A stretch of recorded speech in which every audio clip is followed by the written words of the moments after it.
Hello everyone. Today we talk about how to fix the app of Spotify.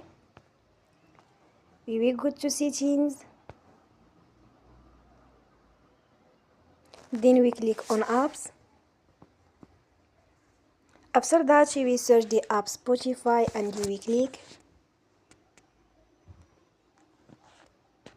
Then we will on for stop.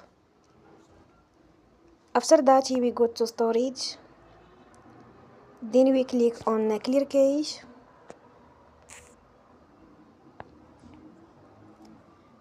In the end, turn off your phone and you will restart your phone again. Don't forget to support us by like and subscribe.